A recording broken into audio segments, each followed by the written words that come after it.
Hello and welcome to the Paris FinTech Forum Communities Programme. I'm Elliot Gotkin. I'm a journalist and co-host with Laurent Nisri of this exclusive video interview series produced with the support of Solaris Bank, Rise and BPI France.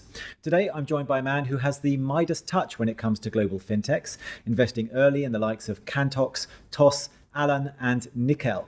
He's founding partner at Partech Investors, so please join me in welcoming Philippe Collombel. Philippe, great to see you again. Good afternoon, Elliot. Very nice to be with you this afternoon. It has been a long time.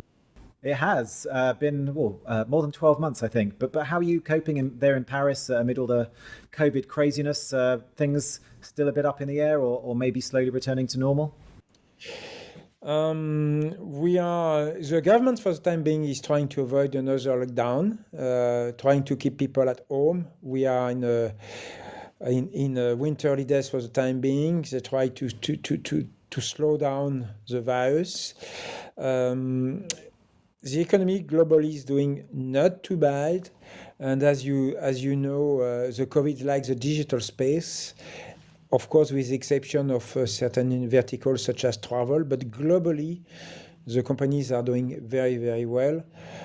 We were pretty amazed by the 2020 trajectory, but 2021 seems to be as good.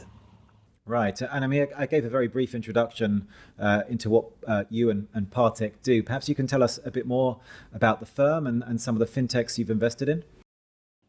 Yeah, let's start with Partech, and then I will touch down on fintech. For Partech, you know, we have evolved into a global VC firm. Co-founded the firm into 2008. Early 2008, and we developed Partech in a pure organic way, hiring great partners, making them responsible for new initiatives.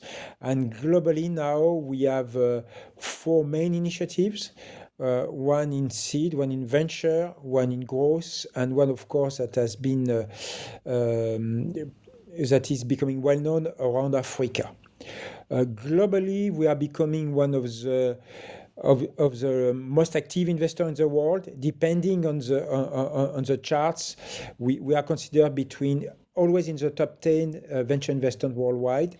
We have over 200 portfolio companies by now. Wow, that's quite a lot. And in Africa, are there any gems of the fintech variety that we should watch out for? Yeah, I think we have great companies in the making in the payment space, and as well as of course in the digital money space, which is which is almost born in Africa, and we have found very, very interesting investments.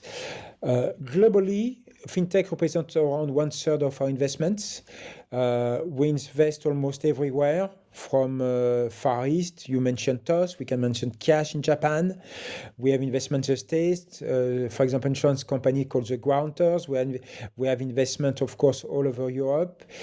Some names that are well known is Nickel. That was the first neobank that had a positive exit. You mentioned Alan. We also have Cantox. We have a lot of not pure fintechs, but companies that are on the verge of fintech, and we think it's a fascinating space. 3 examples: Papernest, which started with trying to ease the movings of a lot of households. That is becoming more and more fintech companies. A company that has grown phenomenally these days last year is Agicap, treasury management for SMEs, and I can name a few others. We like very much this space, not pure fintechs, but companies that are leveraging the fintech space. Right. Yeah, I don't think we've got time to get through all of your portfolio investments, and of course, in many senses, with things like embedded finance, almost every company is now touching upon a little bit on the fintech space. Just looking at all of your fintech investments, I mean, would you say that TOS and Cash are perhaps 2 of your best ones, and if not, which one would be your best, and perhaps you can also tell us which one would have been your worst, if you can give us a specific name. It's very difficult to have a preferred child. Frankly, a lot of our company are doing extremely well in fintech. Alan, for example, you mentioned Toast. Toast, of course, was around 3 billion, but Alan is a huge success. Contox is a success. Probably Paperless is going to be a huge. We have a lot of very, very successful companies. I think the most important for people probably listening to this interview is that what doesn't work. Frankly, the consumer finance space has been disappointing. We did very few investments. I've been always very, very cautious about consumer finance for a lot of reasons, probably too long to dig into, but you have adverse selection. It's very difficult to cross-sell, to upsell. It's more and more regulated, especially in Western Europe. It's all a series of factors that make this space very tough.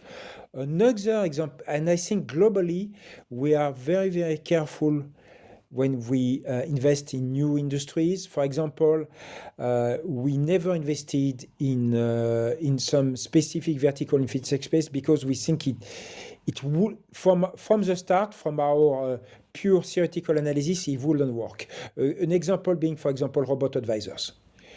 We never wanted to touch the robot advisor space because for various reasons, the main one being, for example, customer acquisition cost. That means that we are very picky. We are very, very selective. We begin to invest and we learn our ways in new vertical in the fintech space.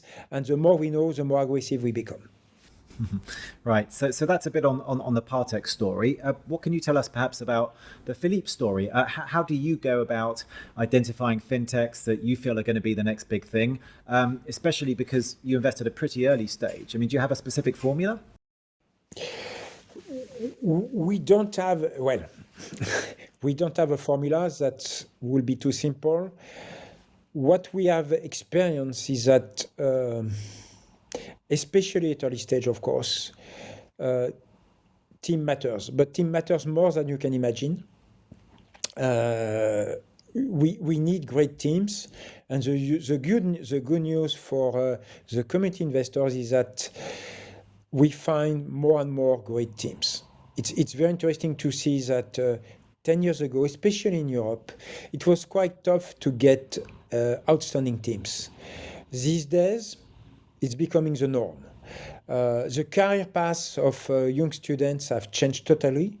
They all want to get in the tech space, to create new startups, and is tremendously helpful for the investors, to be frank. The other criteria, of course, is finding an untapped market. That's super important. Finding an untapped market with interesting unit economics. Something that's probably differentiate Partech from other firms is that we are very, very mindful of unit economics. Even we invest pretty early, we try to figure out what they could become. And again, that's the reason why we never touch, for example, the robot advisor space. Well, don't go away, Philippe. We're going to take a very quick break, after which we're going to continue our conversation with Partech founding partner, Philippe Collombel.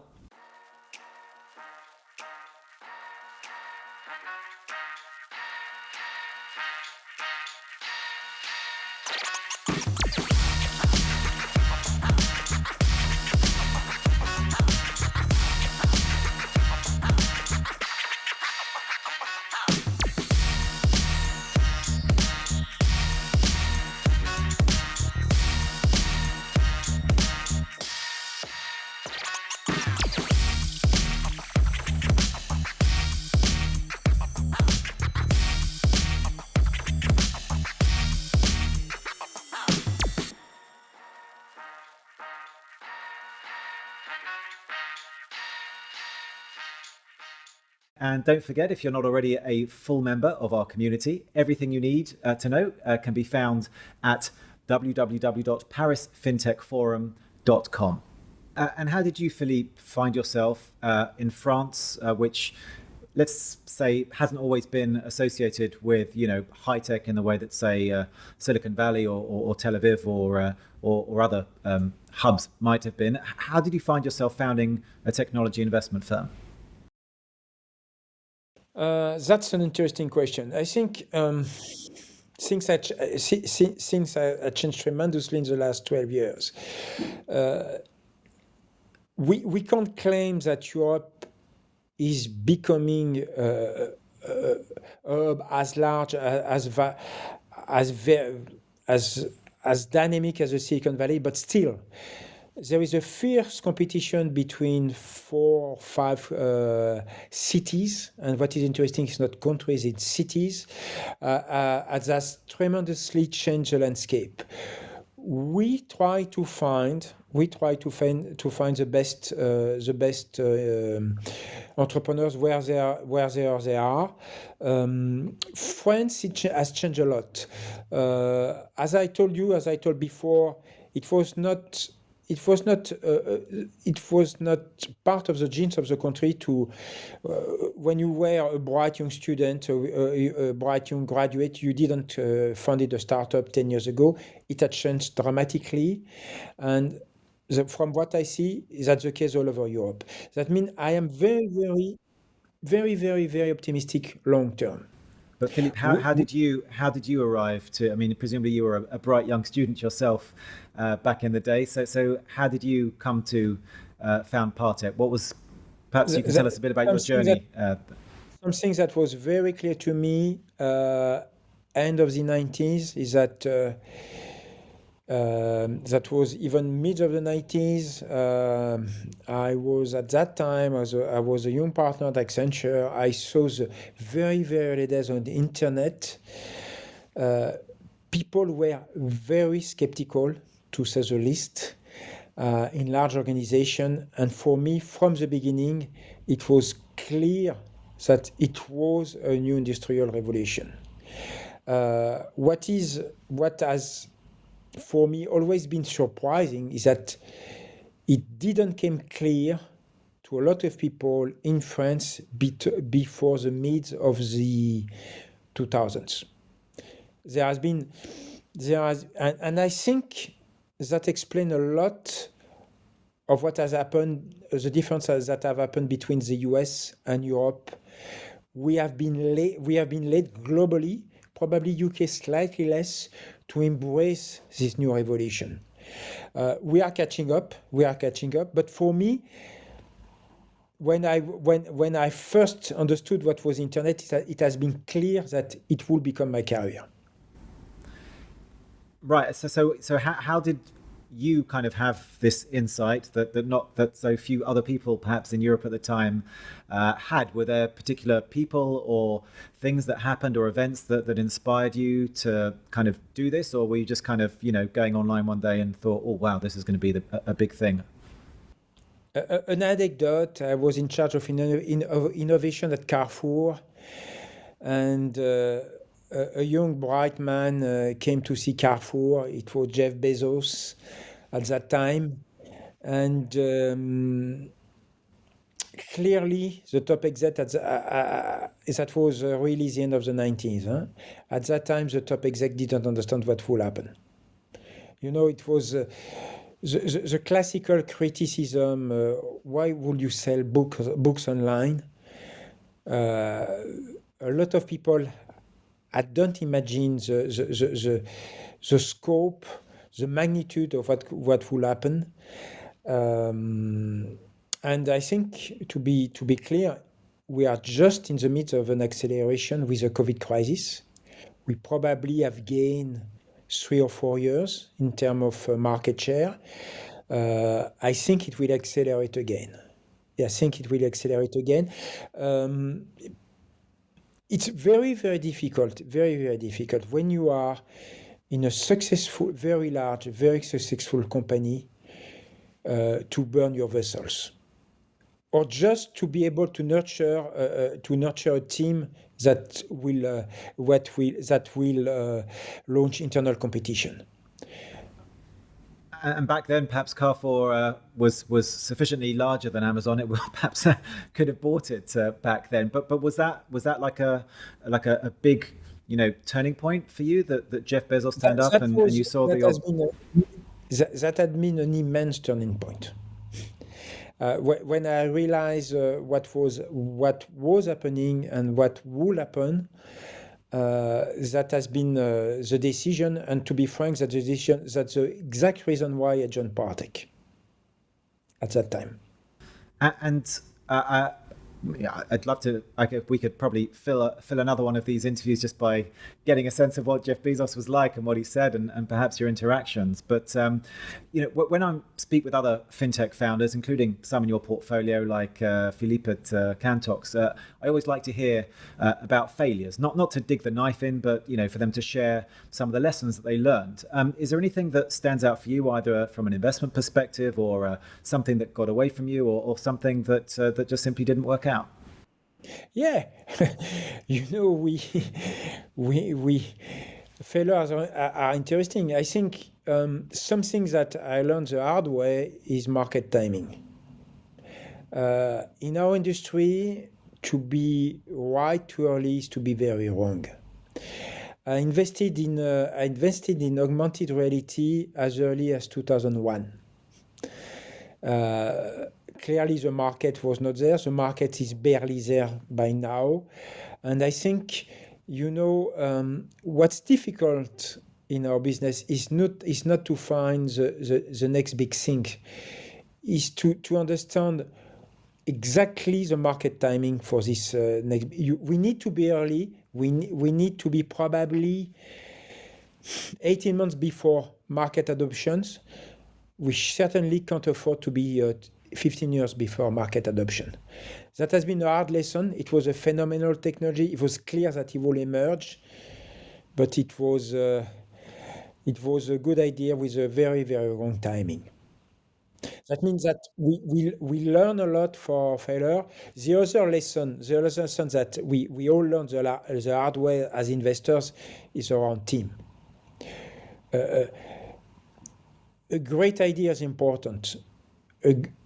An outstanding team is far more important. And, there has been long debate, changing team, changing founding team. It has always been very, very painful. That means that by now, every time I have a doubt about a team, I have no doubt. I abstain. We've run out of time, but Philippe, it's always a pleasure to speak with you, and I really hope the next time we'll be able to do it back on stage at the Paris Fintech Forum in Paris with an audience and going back to as normal as possible. So Philippe Collombel, founding partner at Partech, thanks so much for joining me today. Thank you, and see you soon, I hope. I'm going to be back next week with another big name from the world of finance and technology. We hope you will join us again then. In the meantime, you can keep up to date with all the exclusive interviews and content from the Paris Fintech Forum Communities Programme via parisfintechforum.com. That's it from me for now. So wish you all well and see you next time. Bye-bye.